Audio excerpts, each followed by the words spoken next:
예, 하나님의 말씀 누가복음 19장 41절입니다. 가까이 오사 성을 보시고 우시며 이르시되 너도 오늘 평화에 관한 일을 알았더라면 좋을 뻔하였거니와 지금 내 눈에 숨겨졌도다. 날이 이를지라 내 원수들이 토둔을 쌓고 너를 둘러 사면으로 가두고 또 너와 및 그 가운데 있는 내 자식들을 땅에 메어치며 돌 하나도 돌 위에 남기지 아니하리니 이는 내가 그 보살핌을 받는 날을 알지 못함을 인함이니라. 아멘. 44절까지 봉독해 드렸습니다. 지금 우리가 보고 있는 장면이 누가복음 16장부터 시작된 하나님의 나라에 대한 교훈의 내용이 되겠습니다. 크게는 천국의 백성이 누구인가를 소개했고요. 그 다음에는 천국인이 가지고 있는 권세는 어떠한가? 이거는 이제 오늘부터 이제 설명해 나갈 것입니다. 그리고 그 다음에는 천국의 징조, 천국이 이루어지기 위해서 하나님의 나라가 이루어지기 위한 징조는 어떤 것인가? 이런 내용들을 가지고 앞으로 계속해서 설명할 것입니다. 지난 그 28절까지 19장 28절까지가 27절까지가 천국에 합당한 자를 소개해 주셨습니다. 천국에 합당한 자, 어린아이 같은 자, 겸손히 하나님의 말씀을 그대로 받아들이는 자, 세상적인 가치 기준과는 상당히 다르죠. 세상적으로는 크고 잘나고 훌륭하고 똑똑하고 위대한, 그리고 돈도 많은 이런 사람들이 인정을 받고 그런 사람들이 사회 각계에서 두각을 나타냅니다. 하지만 하나님의 나라는 오히려 그와 반대의 경향이 많습니다. 어린아이와 같이 낮아진 자, 겸손한 자, 순진한 자, 하나님의 말씀을 액면 그대로 믿는 자, 그리고 심령으로 강한 자, 또 하나님의 은혜 속에 있는 자, 이런 자들이 하나님 나라에 합당한 자라고 말씀을 하고 있습니다. 자, 그래 놓고 그런 사례들을 몇 가지를 알려주셨죠. 그 중에 소경이 있었고요. 소경도 세상에 다른 아무런 선입견이 없잖아요. 아무것도 본 게 없으니까. 그래서 오히려 순진하게 하나님의 말씀을 그대로 받아들이고, 또 죄인 삭개오 같은 사람, 그런 사람은 정말 그가 죄인이기 때문에 고개를 쳐들고 살지를 못합니다. 그러니까 오히려 하나님 앞에서 더욱더 겸손하게 깨끗하게 이렇게 살아갈 수가 있습니다.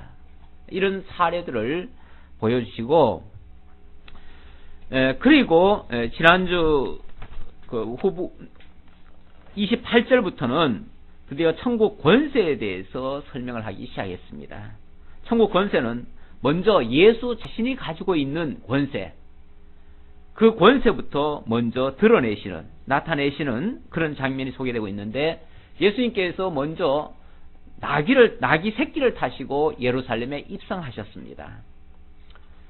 예수님의 그 의도는 지금 예루살렘에 가가지고 당신이 천국으로 오신 자임을 증거하시고, 그리고 평화의 왕이심을 소개하기 위한 그런 목적으로 온 건데, 제자들은 착각을 하죠. 제자들은 뭘로 이해를 합니까? 제자들은 이제 예수님 예루살렘에 오시면은 이제 모든 사람들의 왕이 될 것이다, 이렇게 기대를 합니다. 그래가지고 세상 육적 왕이 될 것을 기대하고, 이제 우리도 한 자리 얻을 것이다, 이 정도 기대했는데, 예수님은 전혀 그런 데 관심은 없지요. 오히려 이 세상 왕이 아니라 세상에서는 오히려 멸시와 천대받는 그런 모습을 소개하고 있습니다. 그래서 예루살렘 입성에서 평화의 왕이심을 드러내셨고, 두 번째는 예루살렘 멸망의 예고로 당신이 심판의 주이심을 소개합니다. 오늘 내용이 바로 그 내용을 먼저 소개해 드릴 것입니다. 예루살렘이 멸망을 할 겁니다, 앞으로. 지금은 아니지만, 그때 당시까지는 아니지만은, 이제 그 당시가 주 30, 한 4년경이니까 주 70년이면은 티토 장군이 로마 군병을 이끌고 쳐들어와가지고 예루살렘을 에워싸고 그리고 완전히 함락을 시킬 것입니다. 불과 한 30-40년 후에 일어날 일을 예수님께서 예고를 하시는 내용이 되겠습니다. 그렇게 하신 의도는 당신이 바로 심판의 주이심을 증거하기 위해서고요. 그 다음에는 성전을 정결케 하시는 사역을 하십니다. 이를 통해서 당신이 그 성전의 주인이심을 드러내 주시는 내용이라고 할 수 있겠습니다. 자, 그러면은 예루살렘 멸망 예언에서 심판의 주이심을 드러내신 장면인데요. 가까이 오사 성을 보시고 우시며 이르시되 너도 오늘 평화에 관한 일을 알았다면 좋을 뻔하였거니와 지금 내 눈에 숨겨졌도다. 제자들은 신이 났어요. 제자들은 예루살렘 성을 보자마자 뭐 시골 다 촌사람들 아닙니까? 촌사람들인데 그런데 예루살렘에 와보니까 너무 화려하고 아름답고 그 멋진 황금집을 지어놨으니까 얼마나 아름답습니까? 그 성이 이제 예수님께서 그 성으로 들어오시면은 그 성뿐이 아니라 온 유대 나라, 이스라엘 나라를 회복해서 로마로부터 완전히 독립을 하게끔 이렇게 해줄 것으로 기대를 하고 환호를 올렸습니다. 그런데 오히려 예수님은 그 성을 보시면서 우십니다. 우셔요. 사람들이 기대하는 것과 어쩌면 정반대의 예수님이 생각을 가지고 있는 거죠. 사람들이 막 좋아하는 것은 오히려 예수님이 안타깝게 여기고 사람들이 막 슬퍼하고 고통스러워하는 것은 오히려 그것이 하나님의 선한 일을 이루는 그런 과정이라고 그런 식으로 설명을 하십니다. 어쩌면 꼭 거꾸로 얘기하는 것 같아요. 거꾸로. 하기야 우리가 잘 몰라서 그렇지 지나놓고 보면 어려운 일들이 오히려 우리의 신앙을 키우고 우리를 하나님의 사람 되게 하시는 그런 아주 훌륭한 교사가 되기도 하고요. 그런 역할을 하기도 합니다. 그래서 어려운 일을 한 번씩 겪고 나면 그 다음에 우리의 신앙이 훨씬 더 성장해 있음을 자기도 모르게 어느 후에 보면은 내가 이만큼 성장했는가, 내가 언제 이렇게 성장했는가 라고 생각할 때가 있습니다. 근데 지나놓고 가만히 보면은 어떤 그런 매듭처럼 어떤 고비가 있었어요. 그 고비를 잘 견디고 나면 오히려 단단해지고 견고해지고 마치 대나무에 마디가 생기듯이 그것 때문에 그거 없으면 막 부러질 텐데 그것 때문에 부러지질 않는 거죠. 이렇게 하나님께서는 우리를 종종 어려운 일 속에다 두시고 하나님의 사람으로 만들어 가시는 그런 섭리를 해 가십니다.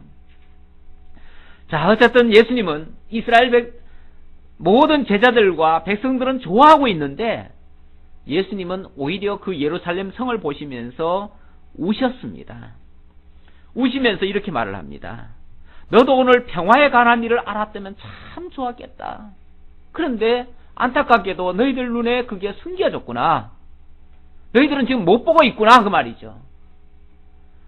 정말 그리스도를 만나고 그리스도를 받아들여야 되는데 그게 평화에 관한 의논인데 그것을 저들이 지금 알지 못하니까 평화의 왕으로 오신 이를 받아들이는 것이 아니라 뭘 합니까? 거부를 하고 잡아 죽이려 합니다.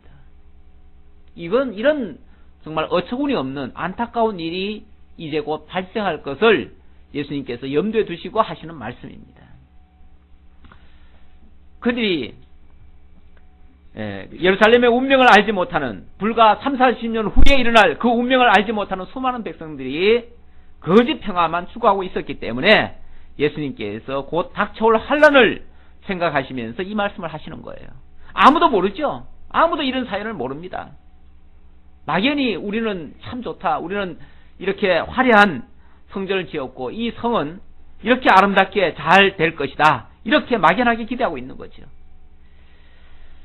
날이 이를지라 내 원수들이 토둔을 쌓고 너를 둘러 사면으로 가두고 또 너와 및 그 가운데 있는 내 자식들을 땅에 메어치며 돌 하나도 돌 위에 남기지 아니하리니 이는 내가 보살핌 받는 날을 알지 못함을 인함이니라.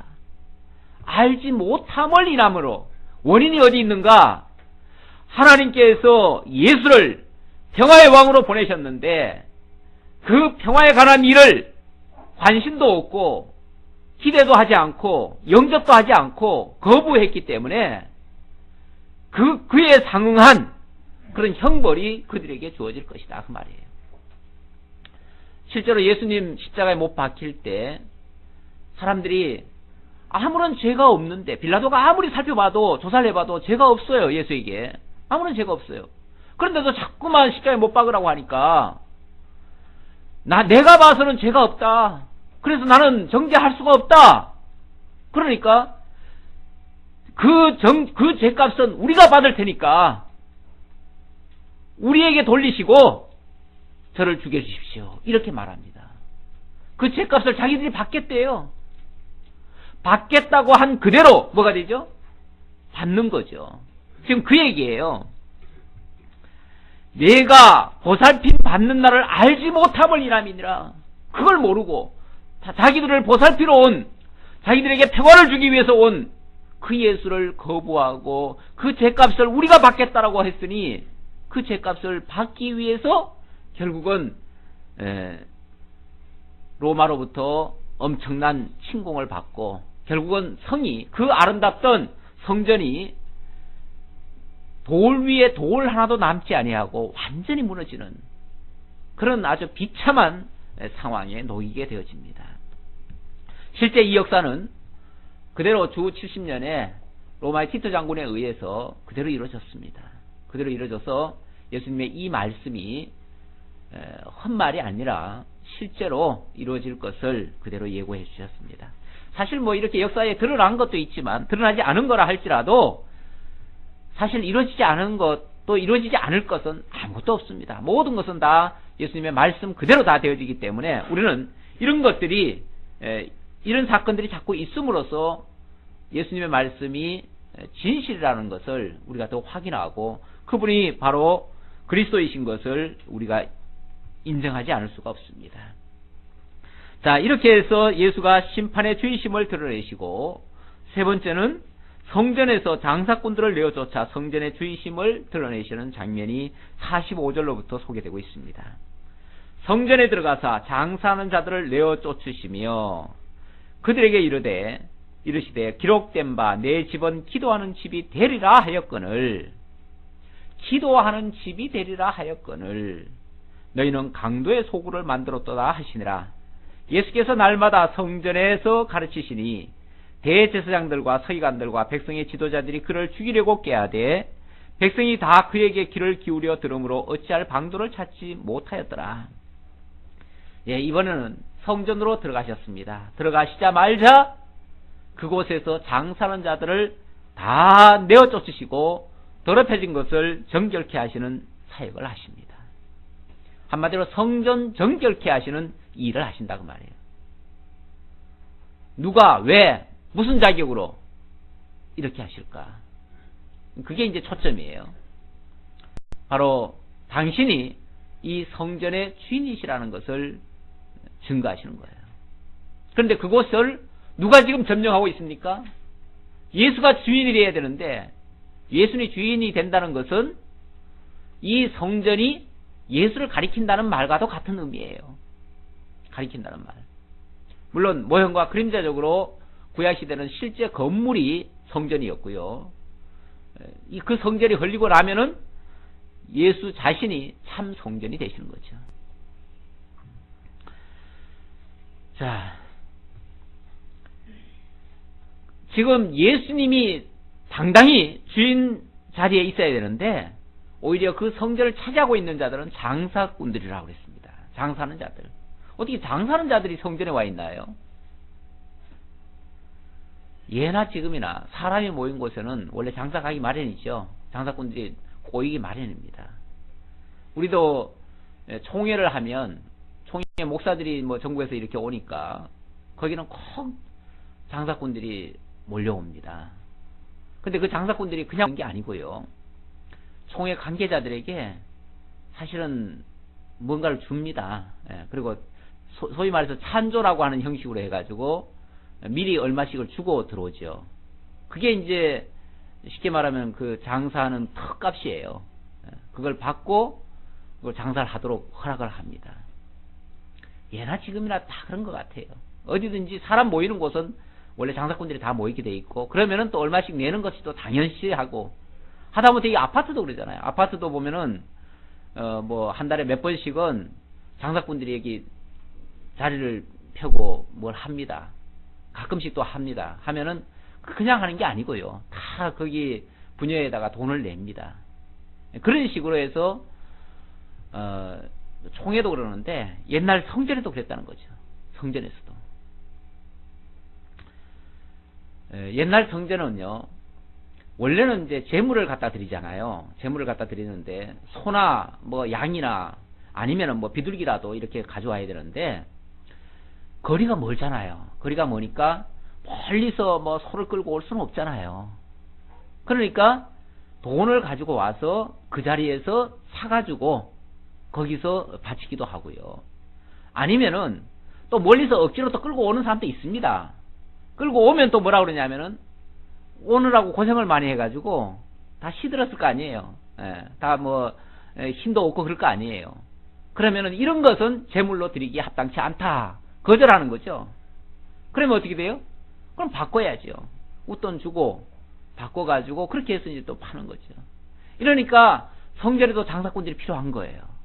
원래는 성전에 장사꾼들이 들어오면 안 됩니다. 원칙은. 거기가 어딘데 감히 장사꾼들이 들어옵니까? 절대 들어와서는 안 되죠. 그런데 현실적으로 필요에 의해서 장사하는 일들이 발생했다 그 말이에요. 그게 원래 근본 의도와는 전혀 다르고 있을 수 없는 일이 지금 거기에서 벌어지고 있습니다. 사람들은 그게 이제 만연이 돼가지고 당연히 그러려니 합니다. 그냥 성전에 가면 의뢰이 그 옆에 가면 다 있어. 뭐하러 여기서 힘들게 다 끌고 가. 가까이 가서 그냥 사서 바치면 되지. 이렇게 손쉽게 생각하는 거죠. 아이들 그 졸업식 때도 가보면은 학교 옆에 가면 잔뜩 뭐 꽃장사들 뭐도 있잖아요. 원래는 사실은 그 정성이 있으려면은 집에서 뭐 이렇게 만들든지 뭐 아니면은 뭐 뭘 어떻게 해가지고 선물을 정성껏 해가지고 이렇게 해야 맞는데 대부분 그렇게 안 하잖아요. 손쉽게. 그냥 가까이 가면 다 있어. 그러잖아요. 다 있는 거는 맞는데 그게 이제 그 본래 그 행사라든지 본래 그 어떤 목적은 상실한 거죠. 본래 그 정성은 다 빠진 거죠. 너무 손쉽게 하려고 하는 거죠. 그것을 예수님은 있을 수 없는 일이라고 지금 생각하시는 거죠. 모든 사람들은 다 그게 당연시 하는데, 왜냐하면 그게 습성이 돼버렸으니까. 습관이 돼서 사람들은요, 처음에는 조금 이상해도 조금 지나면요, 다 그게 정상인 것처럼 생각해요. 솔직히 지금 교회도요, 여러 가지 어떤 뭐 전통이나 또는 교회의 어떤 행사라든지 뭐 이렇게 하는 것들을 때로는 성경적이 아닌 경우도 상당히 많습니다. 많은데, 이게 너무 오랫동안 하다 보니까 습관이 돼가지고 당연시합니다. 원래 그렇게 하는 거라고 생각을 해요. 꼭 그렇지 않은 것들도 사실은 많습니다. 이런 것들을 우리가 찾아가지고 성경적으로 바르게 하려고 하는 그 시도가 바로 개혁인데, 그 개혁적인 그 정신인데, 우리가 그렇다고 막 너무 가격하게 바꿔버리면 이상하잖아요. 사람들이 색다르게 얘기하면 또 이상한 또 종파인 줄 알고 또 오해할 수도 있으니까. 그래서 진리가 훼손되지 않는 선에서 우리가 개혁을 하고 있습니다. 하고 있는데 쉽지는 않습니다. 서서히 고쳐가기도 하는데, 자, 어쨌든 성전이라고 하는 본래의 목적은 기도하는 집이라고 그랬습니다. 기도하는 집. 기도라는 것은 하나님과의 어떤 교통 아닙니까? 그렇죠? 하나님을 만나는 장소, 하나님과 교류하는 그런 장소, 그런 장소로서 성전이 필요하다는 거예요. 원래 그 성전 자체에 하나님이 거기 뭐 와 계실 수 있는 건 아닙니다. 솔로몬도 성전을 지었을 때 하나님 앞에 그렇게 기도를 하죠. 하나님께서는 천재 대주제신데 정말 이 땅을 하나님은 발등상으로 여기고 계시는데 저 하늘을 갖다가 당신의 보호자로 여기시고 이 땅을 발등상으로 여기시는데 쉽게 말하면 발판으로 여기시는데 어찌 내가 지어놓은 요 조그마한 요 집 안에다가 하나님을 가둬놓을 수 있겠습니까? 그렇게 크신 하나님을, 그렇죠? 그 크신 하나님이 어떻게 요 조그마한 성전 안에 갇혀 있을 수가 있겠어요? 어떻게 여기만 있을 수 있겠어요? 그러니까 이곳에 하나님이 사실은 안 계신 곳이 없어요. 무소부재하신 분이에요. 그렇기 때문에 어디에도 성령이 계신데 다만 우리가 하나님을 만난다고 하면 하나님 앞에 가까이 나가야 하는 그런 어떤 당위성이 있는 거죠. 그러면 하나님을 만난다는 게 상징적으로 어디서 만날 것이냐? 서로 이제 약속을 해놓는 거예요. 쉽게 말하면 하나님과 인간 사이에 약속을 한 거예요. 그 약속이 뭐냐면 바로 성전이라고 하는 한 정한 곳. 그건 하나님이 정하신 거예요. 인간이 정한 게 아니에요. 성전 장소를 하나님께서 원래 이삭 때부터 모리아산 거기를 정해가지고 오벳에돔 그 하나님의 법궤 모셨던 장소, 나중에 다윗이 그곳을 오르난의 타작마당 그것을 찾는데 하나님께서 그곳에다가 성전을 짓게 하신 거예요. 그건 하나님이 정하신 장소입니다. 하나님이 그곳에 정해놓고 이렇게 지어라. 그럼 내가 너희를 만나주겠다. 이렇게 말씀하신 겁니다. 만나주겠다. 어디서도 우리가 만날 수 있지만 거기서 너희들의 기도를 들어주겠다. 너희와 내가 교류하겠다. 이게 이제 기도하는 집입니다. 기도하는 집. 그러면 그곳이 바로 하나님과의 어떤 가교 역할을 하는 곳인데 하나님께 가교 역할을 해야 될 그 자리에다가 온갖 장사꾼들이 다 와서 판을 쳐버리면 장사꾼들은 이익을 따라서 움직이는 사람들입니다. 그러다 보니까 순수하게 하나님과의 교통이 이루어지는 것이 아니라 순전히 이해관계로 이게 사고가 돼버려요. 변질이 돼버려요. 이것을 주님은 그 본질이 바뀌니까 문제가 되는 거죠. 본질을 이렇게 바꿔놓으면은 이거는 성전의 개념 자체가 사라진 것이다. 하나님과 만나는 그 만남의 장소가 엉뚱하게 장사꾼들의 판으로 바뀌어버린 것이다. 그러니 어떻게 해요? 정결케 해야지요. 부정한 걸 없애야지요. 가끔씩 그래서 구약시대 때 보면은 종교개혁자들이 등장을 합니다. 종교개혁자들, 히스기야라든지 요하스라든지 이런 종교개혁자들이 등장하는데 그들이 종교개혁할 때 보면 하는 일이 성전을 깨끗이 하는 그런 일을 합니다.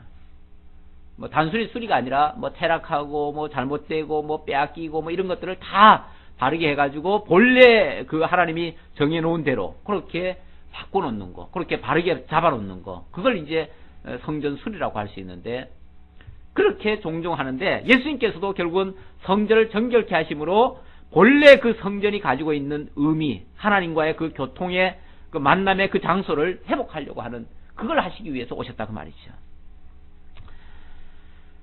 자, 물론 이 내 집은 기도하는 집이라 집이 되리라 이렇게 말씀하셨는데 이거는 이제 구약의 이 성전이라고 하는 것은 장차 그리스도를 통해서 온전히 하나님과 교통할 것을 가리키는 것이었고 그런 의미에서 예수님은 온전한 하나님의 집, 바로 성전이 되는 것이죠. 그래서 우리가 이제 하나님을 만나는 것은 구약시대 때는 성전에 가서 하나님을 만났지만 이제는 성전에 가서 만나는 게 아니라 예수 그리스도를 통해서 만나는 거예요. 예수 그리스도의 이름으로 만나는 거예요. 그래서 기도할 때도 우리가 꼭 예수 그리스도의 이름으로 기도하죠. 우리가 필요한 것을 다 구할 수는 있는데 반드시 예수 그리스도의 이름으로 기도하는 것은 예수 그리스도를 통해서만 하나님을 만날 수 있기 때문에 예수가 참 성전이 되시고 우리는 그 성전에 붙어있는 그 성전이 머릿돌이 돼가지고 예수님이 머릿돌이 되셔가지고 그 머릿돌에 연합해서 함께 지어져가는 성전, 신령한 성전, 그걸 우리는 교회라 그럽니다. 교회. 지금은 우리가 교회라는 곳을 통해서 결국 하나님과 교통하는, 물론 예수님이 빠지면은 말짱 헛거죠. 그건 인간의 집단이죠. 지금도 교회가 알게 모르게 사실은 장사꾼들이 많이 들어와 있습니다. 교회를 이용해가지고 어떤 이득을 보려고 하는 자들. 사업을 해도 큰 교회에 연결돼 있으면 아무래도 유리하죠. 교인들도 많이 이용할 테고. 사실 그래서 우리 작은 교회 다니시는 분들이 그런 유혹을 많이 받습니다. 사업하려면 어느 교회는 아주 노골적으로 전도할 때 그렇게 해요. 이 지역에서 장사하려면 우리 교회 안 나오면 안 될걸? 이런 식이죠. 그러면서 우리 교회 반드시 오라는 거죠. 우리 교회 안 오면은 실제로 그 지역은 전부 다 그쪽 교인들이고 그쪽 교인들이 워낙 세가 크니까 그 교회 등록 안 하면 정말 장사해 먹기 힘든 거예요. 이기적인 그런 게 있잖아요. 예, 마치 지역 이기적인 것처럼. 같은 교회라도요. 사실은 다 믿는 사람이면 우리 그리스도 안에서 다 똑같이 여겨줘야 되는데 그게 아니고 우리 교회 이거부터 먼저 하기 때문에 그런 면에서 이 작은 교회는 상당히 어려움을 겪지요. 여러 면으로. 그래서 처음에 등록하시는 분들이 작은 교회를 조금 꺼리는 경향이 있습니다. 근데 오히려 그렇기 때문에 작은 교회가 더 순수할 수가 있습니다. 반대로 더 순수할 수 있어요. 왜냐하면 그런 이해관계에 얽히지 않고 그야말로 말씀 그 하나 때문에 순수하게 할 수가 있는 것이죠. 근데 우리가 예수 믿는 목적이 뭡니까? 사업 잘 되기 위해서 아니잖아요. 무슨 세상 어떤 번영이나 세상을 위한 게 아니잖아요. 그거는 잘못된 신학에 의한 그런 부작용의 모습으로 나타난 거기 때문에 오히려 그런 것을 자꾸만 청산하고 그런 문제가 있으면 그것을 자꾸 개혁해서 본래 목적대로 되돌려 놓는 것이 오히려 우리 교회가 할 일입니다. 교회가 할 일이에요. 교회가 마치 거대한 무슨 이익집단처럼 그렇게 발전되어지면 그 자체가 사실 하나님 보시기에는 그걸 타락으로 봐요. 네, 그걸 타락으로 봐요. 우리는 사실은 남전도에 여전도에도 일체 그 영리적인 거는 안 하고 있습니다. 그러나 어떤 교회들 가보면은 교회에서 장려를 하죠. 아예 남전도에 여전도에서 물건을 떼다가 팔기도 하고, 어떤 또 교회 안에 무슨 헬스클럽이니 또 여러 가지 또 해요. 부대 사업 같은 거 많이 해요. 그런 걸 해가지고 그 이제 목적은 선교라 그러는데, 선교는 성도들의 사실 연보 가지고 해야 돼요. 연보 가지고 해야지 그렇게 장사해 가지고 하는 게 아니에요. 장사해서 하면 안 되고, 왜냐면 선교라는 것 자체가 벌써 희생이고 연보의 원리로 지금 하는 건데, 그걸 장사해서 이득 걷어가지고 부수익까지 얻으려고 하면 안 되죠, 교회가. 오히려 그것 때문에 일부 그 지역 사람들은요, 지역 상인들은 그것 때문에 아주 죽겠대요. 왜냐하면 교회에서 자꾸 모든 사업을 다 해버리니까. 많은 거 요즘은 이용하잖아요. 많은 거 만들어가지고 온갖 그 시설들 다 만들어가지고 교회가 점점 가면 갈수록 점점 더 그렇게 됩니다. 이제는 아주 노골적이 돼버려요. 노골적이. 근데 예수님의 말씀에 의하면은 이것은 강도의 소굴과 같다. 사실 참 굉장히 충격적인 말입니다. 강도의 소굴이래요. 하나님의 집이 강도의 소굴이 돼서야 되겠어요. 그건 너무 장사꾼처럼 되어지니까 그렇게 말씀하는 거죠. 이런 소리를 누가 좋아하겠습니까?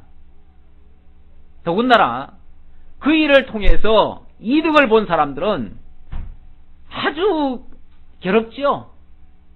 특히 알게 모르게 그 장사꾼들이 그 종교 지도자들에게 뇌물을 주고 결국은 그 자리를 얻어가지고 거기서 장사를 할 텐데, 그렇게 되어지면 그걸 받은 사람들은요, 한편으로는 양심 찔리기도 하겠지만 한편으로는 그런 소리 하는 사람을 죽이고 싶은 거죠. 그래가지고 어떻게 합니까? 47절을 보니까 예수께서 날마다 성전에서 가르치시니 대제사장과 서기관들과 백성의 지도자들이 그를 뭐 하려고? 죽이려고 꾀하되. 죽이려고 꾀했어요. 죽이고 싶은 거예요. 죽이고 싶은데 눈치 봐서 못 죽이는 거예요.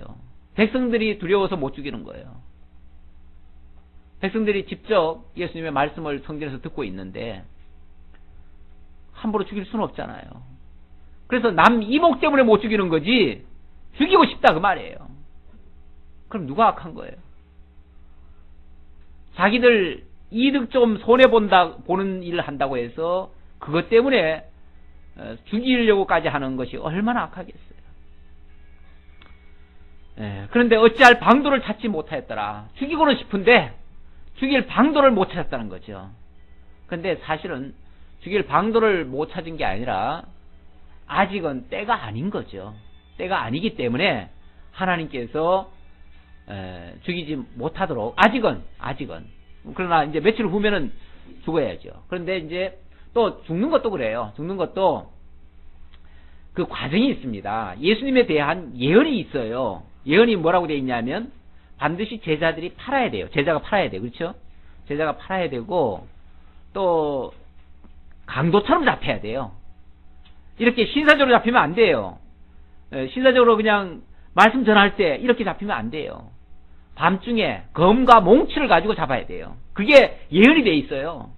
예언이 돼 있으니까 예언대로 돼야 그가 그리스도임이 증거가 되니까 예언대로 되게 하시려고 이렇게 막 돌아다닐 때는 안 잡히고요. 오히려 밤중에 산에 가서 고요히 있을 때 그럴 때 잡힙니다. 제자들이 직접 배신을 해가지고 잡을 사람 데려오고 또 검과 몽치 가지고 강제로 도둑놈 잡듯이 그렇게 잡아갑니다. 그렇게 되게 하려고 결국은 방도를 찾지 못하게 하신 것이다. 그렇게 볼 수 있습니다. 자, 20장으로 넘어가면 20장 1절로부터 26절까지가 권세에 대한 시비가 되겠습니다. 자, 예수님이 내가 이런 권세 가지고 있다. 나는 평화의 왕이다. 심판의 주다. 성전의 주다. 이렇게 얘기를 하니까 네가 도대체 무슨 권세가 있느냐? 무슨 권세로 이런 일을 하느냐? 이렇게 말을 하는 거죠. 시비를 거는 거죠. 당연히 예수님에 대해서 알지 못하니까, 이해를 하지 못하니까 그런 말을 하는 거죠. 20장 1절입니다. 하루는 예수께서 성전에서 백성을 가르치시며 복음을 전하실세 대제사장들과 서기관들이 장로들과 함께 가까이 와서 말하여 이르되 당신이 무슨 권위로 이런 일을 하는지 그 권위를 준 이가 누구인지 우리에게 말하라. 그 지금 누구한테 이런 권세 받고 이렇게 행동하느냐. 사실 그 사람들이 봤을 때는 아주 불량스럽죠. 그렇죠? 생각을 해보세요. 성전에 갑자기 들어오더니 막 장사하는 사람들 상을 들러 엎어버리고 채찍을 만들어가지고 막 사람들을 내리칩니다. 내쫓아버려요. 이거 누가 하는 일이에요, 원래. 그 모습 그것만 보면, 그러니까 전후 맥락을 안 보고 그 현상만 보면 꼭 시장판에 왜 돈 빼먹으려고 뭐 하는 불량배들 있잖아요. 그 사람들 하는 짓 같잖아요. 그렇죠? 예. 그러니까 나타난 것만 봐가지고 안 돼요. 그 이면을 봐야 되는데 이면을 모르면은 오해할 수가 있지요. 사실 근본 지금 문제가 어디에 있습니까? 그 문제가 지금 그 종교 지도자들이, 그 사실 종교 지도자들이 그렇게 한 겁니다. 지도자들이 돈 맛을 알았어요. 뭐 절간에 중도 고기 맛을 알면 뭐 새우도 안 남아남고 뭐 벼룩도 안 남아남는다나 뭐 다 잡아먹은 거 가지고 그런다는데, 원래 사실 기독교는 돈과는 사실은 거리가 조금 멉니다. 원칙은. 돈과는 좀 거리가 먼데 돈 맛을 알아놓으니까 종교 지도자들이 돈 되는 일이면 뭐든지 하는 거죠. 뭐든지. 가만히 보니까 총회도 어떨 때는요 완전히 돈으로 하려고 해요. 그래서 돈만 많이 내놓으면 총회장도 되고 뭐 자리도 한 자리씩 해요. 그러니까 자리 주는 거는 돈 내놓으라는 거예요. 그러니까 우리는 저도 안 받죠. 저도 안 받는 이유가 내놓을 돈이 없어서 그래요.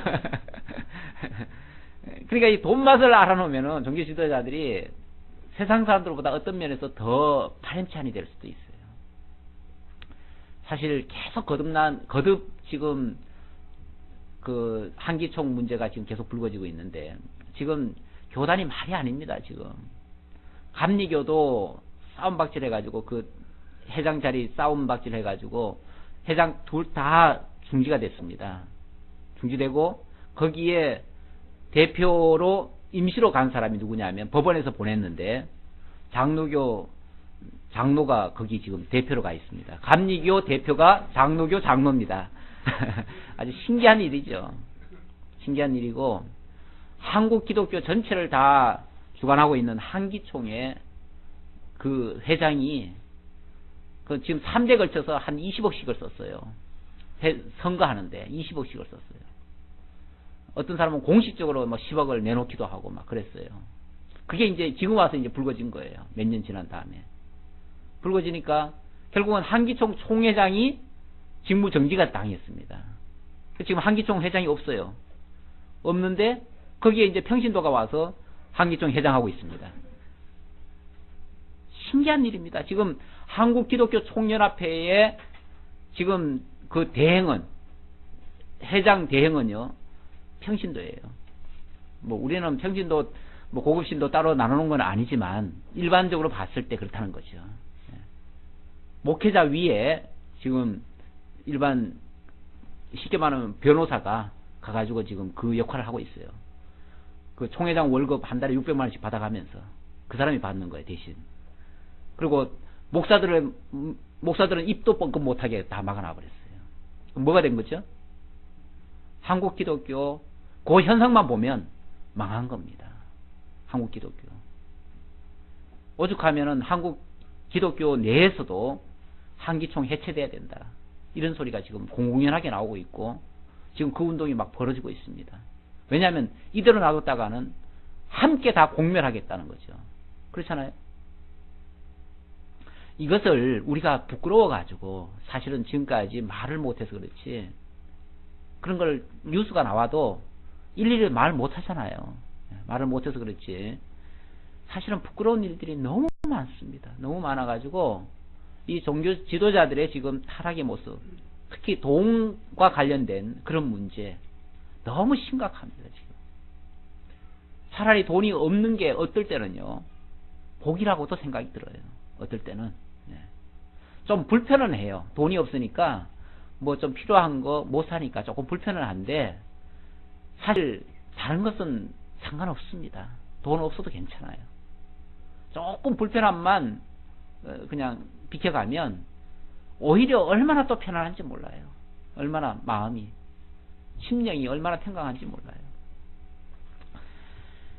예, 지금 종교 지도자들이 결국 자기들 그 이득 그거 취하다가 그거 지금 해방을 당하니까 죽이겠다고 덤비들다가 죽일 방법을 못 찾으니까 시비를 걸어서라도 그 일을 못하게 하려고 지금 시비를 거는 거예요.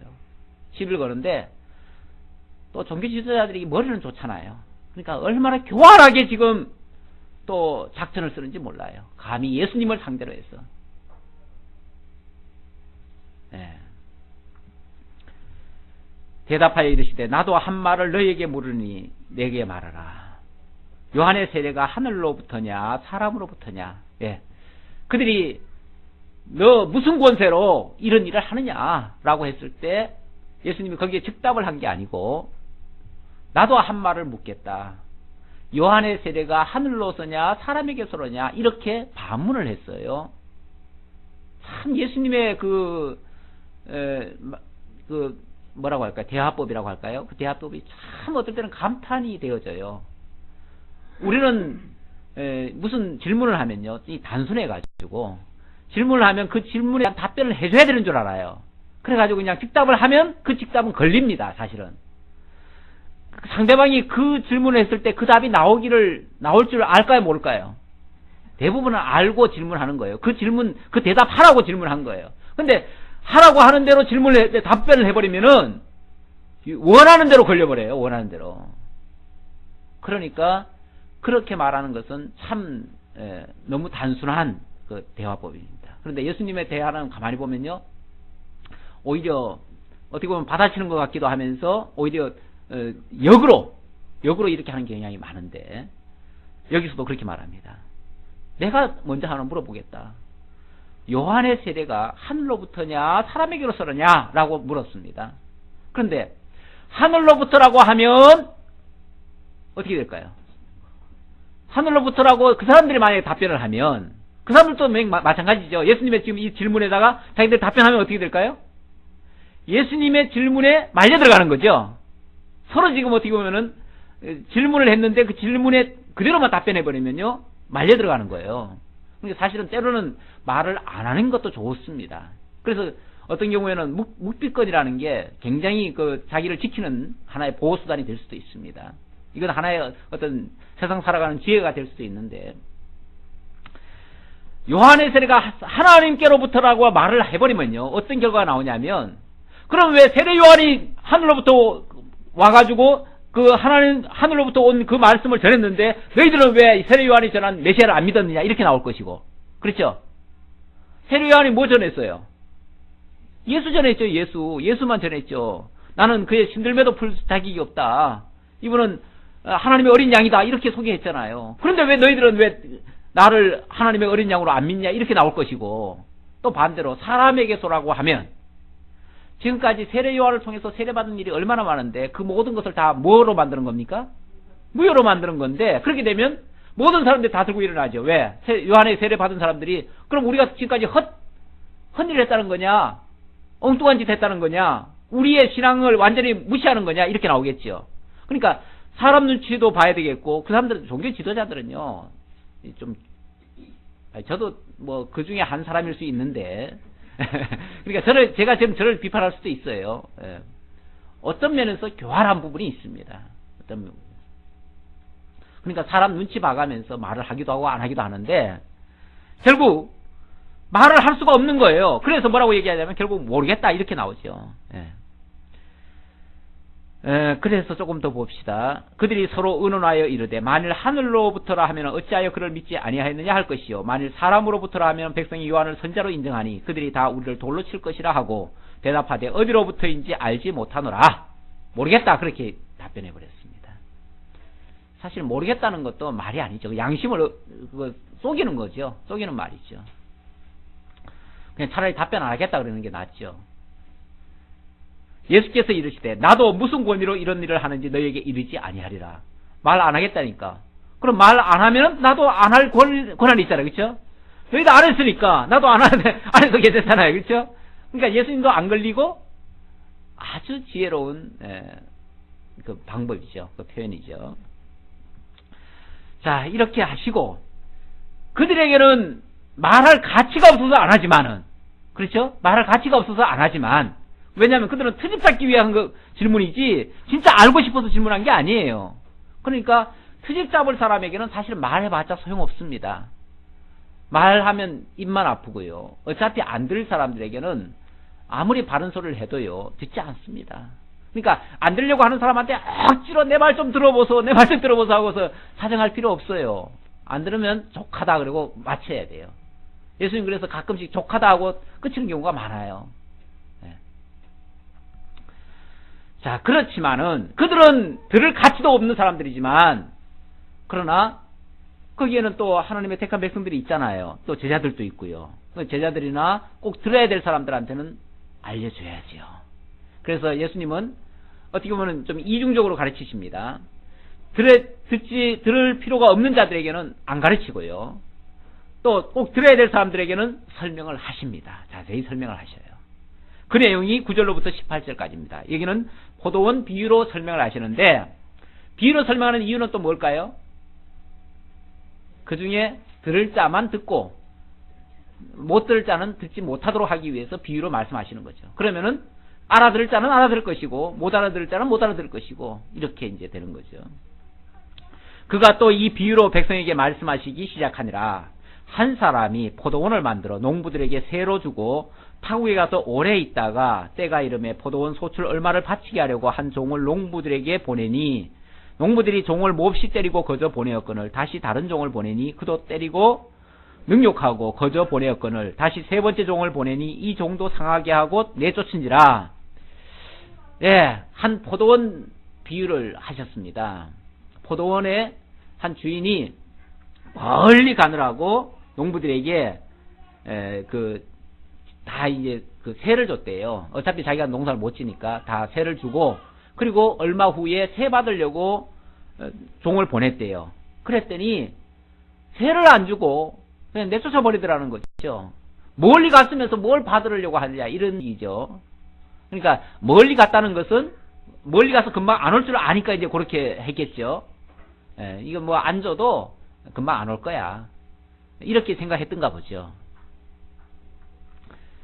자, 그래서 또 다른 종을 보냈더니 또 능욕을 하고 내쫓아 버리는 거예요. 매를 때리고. 그래서 세 번째는 어떻게 하냐면은 13절 포도원 주인이 이르되 어찌할까 내 사랑하는 아들을 보내리니 그들이 혹 그를 존대하리라 하였더니 이번에는 내 사랑하는 아들을 보내야 되겠다. 그러면은 종들은 무시했겠지만 설마 내 아들까지 무시하겠느냐. 내 아들만큼은 공경하겠지. 아들은 곧 나와 같은 사람이니까. 그러니까 아들을 보냈어요. 그랬더니 이 사람들이 어떻게 생각을 하냐면 또 오해를 하는 거죠. 아, 이제 아들을 보냈구나. 아마 주인은 올 형편이 못 되고 올 수도 없는 사람이고 멀리 갔으니까, 아예 멀리 갔으니까. 그러니까 이제 아들을 보냈는데 이 아들만 없애버리면 어떻게 될까요? 그러면 이 포도밭은 완전히 우리 거 되리라. 이런 이제 악한 생각을 갖게 됩니다. 결국 포도원 갖고 싶어가지고 아들 제거하자는 그쪽으로 이제 방향이 틀어지는 거죠.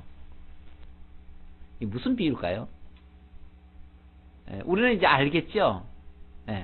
포도원이라고 하는 게 결국 이스라엘이에요. 이스라엘. 하나님께서 이스라엘을 극상품 포도나무 심어가지고 아름답게 포도원을 만들어 놨대요. 그런데 이제 맺히는 거 보면 맨날 들포도가 맺히서 문제지.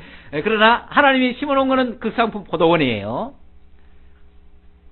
포도원에다가 하나님이 이스라엘 백성들 거의 종교 지도자들을 세워놓은 거예요. 지도자들이 쉽게 말하면 그 농부들이에요. 세워놨는데 그리고 이제 거기다가 이제 새를 소를 보내는 것처럼 그 이제 종을 보내서 이제 그 선한 열매 맺는 거를 확인하려고 했더니 폐역하게 행동을 하는 거예요. 그래서 선자들을 몇 번을 보내다가, 그러니까 그 보낸 종이 누구냐면 바로 선지자들이에요. 선지자들. 말을 안 들으니까 선자를 또 보내고 또 보냈어요. 그런데 선자를 보낼 적마다 계속 능욕을 하고 심지어 죽이기도 하고 이렇게 했어요. 선지자들 치고 대접받은 사람 한 사람도 없습니다. 그게 포도밭에 와서 다 쫓겨난 그런 선지자의 모습을 이제 비유로 지금 얘기하는 거죠. 그 종처럼 그렇게 얘기하는 거죠. 그래서 마지막에는 누굴 보냈냐면은 자기의 독생자 예수 그리스도를 보내시는 거죠. 그런데 그 종교 지도자들이 어떻게 생각합니까? 저 예수를 죽여야 우리가 계속 왕노릇 하겠다. 이렇게 생각하는 거죠. 그러니까 그들에게 하나님은 더 이상 없습니다. 말은 하나님이라고 하는데, 말은 하나님 공경하자고 하는데 그들은 더 이상 하나님이 아니라 자기들이 하나님 자리에 올라가 있습니다. 자기들이 왕 자리에 올라가 있습니다. 그래서 그 비유를 지금 하신 거예요. 자, 그럼 어떻게 하겠는가? 14절 농부들이 그를 보고 서로 의논하여 이르되 이는 상속자니 죽이고 그 유산을 우리의 것으로 만들자 하고 포도원 밖에 내쫓아 죽였느니라. 그런즉 포도원 주인이 이 사람들을 어떻게 하겠느냐? 와서 그 농부들을 진멸하고 포도원을 다른 사람들에게 주리라 하시니 사람들이 듣고 이렇게 이르되 그렇게 되지 말아지이다 하거늘. 들으니까 끔찍하잖아요. 절대 그런 일은 있으면 안 되지요. 그래서는 안 되지요. 그렇게 안 됐으면 좋겠습니다. 이렇게 대답했다는 거죠. 그들을 보시며 이르시되 그러면 기록된 바 건축자들의 버린 돌이 모퉁이의 머릿돌이 되었느니라 함이 어찌미냐. 그렇게 안 됐으면 좋겠습니다 했더니 그렇게 안 되면 어떻게 건축자들이 버린 돌이 모퉁이의 머릿돌이 될 수가 있겠느냐. 성전 모퉁이의 머릿돌이 될 수 있겠느냐. 그러면 성전 모퉁이의 머릿돌이 되기 위해서는 어떻게 돼야 된다? 그렇게 되어져야 된다. 쉽게 말하면 이스라엘 사람들이 예수를 거부하고 잡아 죽이고 내쫓고 이렇게 되어져야 된다 그 말이에요. 그래야 그 건축자들이 버린 돌, 쉽게 말하면 예수 죽이고 나면은 예수가 결국 버린 돌이 되는 거죠. 그 버린 돌이 이방인에게 가가지고 뭐가 되는 거예요? 이방인이 거기에 연합이 돼가지고 그 머릿돌에 붙어가지고 성전이 지어지는 거죠. 신령한 성전이 지어져요. 유대인들이 배척을 해야 이방인들이 그 성전 안으로 들어올 수가 있어요. 그 버려진 돌에 붙을 수가 있다 그 말이에요. 제가 지난번에 그 집사님하고 이야기를 좀 하다 보니까 그 벌 이야기를 하시더라고요. 토종벌이 이게 여왕이 한 마리가 탄생하면 거기서 버려집니다. 그래서 나와야 돼요. 나오면은 그냥 방황하지요. 그러면 사람들이 잡아다가 그걸 어디다 넣어놓으면은 그게 이제 또 한 왕국을 만들어요. 이쪽에서 버려져야 다른 데 가서 또 새로운 왕국이 만들어져요. 거기에 붙어가지고 그 여왕을 중심으로 해서 붙어가지고 그렇게 된다는데 뭐 똑같은 예는 아니겠지만 이쪽에서 버려져야 새로운 역사가 일어날 수 있습니다. 유대인들이 버려야 이방인들이 거기에 참여할 수가 있어요. 결국 이방인들의 구원을 위해서라도 유대인들은 예수를 버려야 돼요. 이게 어쩌면 현실적으로는 안타까운 일인데 그 안타까운 일이 우리 이방인들에게는 너무나 복된 일이에요. 또 너무나 복된 일이에요. 그것 때문에 우리가 사실은 구원을 얻게 된 겁니다. 자, 그러면서 무릇 이 돌 위에 떨어지는 자는 깨어지겠고 이 돌이 사람 위에 떨어지면 그를 가루로 만들어 흩뜨리라 하시니라. 이 돌 위에 떨어지는 자는 깨어지겠고 돌이 사람 위에 떨어지면 가루로 만들어서 흩어지게 할 것이다. 예수 그리스도가 이제 하나의 돌이 됩니다. 돌이. 이제 유대인들은 버린 돌이 되어지고 이방인들은 그 돌에 붙어서 연합되어지는, 그리고 그 돌에 의해서 흩어져서 복음을 전하는 그런 자들로 온 세계에 그래서 태산을 이루어지는, 다니엘서에 보면 그 돌이 쳐서 가루를 만들어가지고 태산을 이룬다 이렇게 말씀하고 있는데 이게 이제 복음에 확산되어질 것을 가리키는 그런 말씀입니다. 오늘 우리 이방인들은 바로 그런 의미에서 참 이 돌 때문에, 참 버려진 돌 때문에 하나님께서 보내신 하나님의 아들이지만 사람들로부터 버림받은 그 돌이 돼가지고 우리 이방인들에게는 오히려 엄청난 복이 되어지는 이런 역사가 일어났습니다. 참 이런 것처럼 세상 사람들이 볼 때에 정말 가치 없던 거, 보잘것없던 거, 또 굉장히 고난 같은 거, 부정적인 거, 이런 것들이 하나님 앞에는 오히려 귀하고 복되고 아름답고 이런 경우가 참 많습니다. 이런 것을 오늘 말씀 속에서 확인할 수 있고요. 어떤 면에서 우리가 본래 태어나기는 유대인들처럼 택한 선민으로 태어난 건 아니에요. 우리가 약속 밖에 있었던 자들이에요. 이방인이었어요. 외인이었어요. 그런데 그들이 버리는 바람에 그 복음이 우리들에게까지 오게 됐어요. 그런 의미에서 유대인들이 배척한 것이 얼마나 감사한지 몰라요. 얼마나 감사한지. 오늘 여기까지 하도록 하겠습니다. 기도하겠습니다. 아버지 하나님 감사합니다. 참으로 하나님께서 복음을 통해서 천국의 백성 합당한 자가 어떤 자들인지 알게 해주셨고 그에 합당한 자들의 모습을 또 보여주셨고 또 예수님이 천국의 권세를 가지고 우리에게 오셨음을 알게 해주셨고 우리는 그와 더불어 이방인들이지만은 또 유대인들에게는 배척받은 예수지만은 우리에게 와서는 오히려 함께 지어져가는 신령한 성전이 되어졌다는 것을 생각할 때 너무나 감사합니다.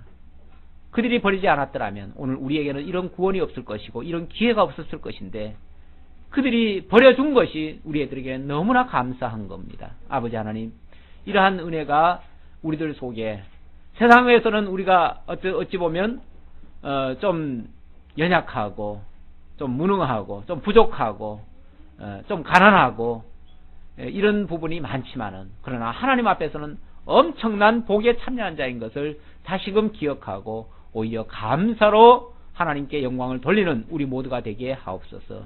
이러한 믿음 가지고 늘 승리해 나갈 수 있도록 함께 해 주옵소서. 예수님의 이름으로 기도하옵나이다. 아멘.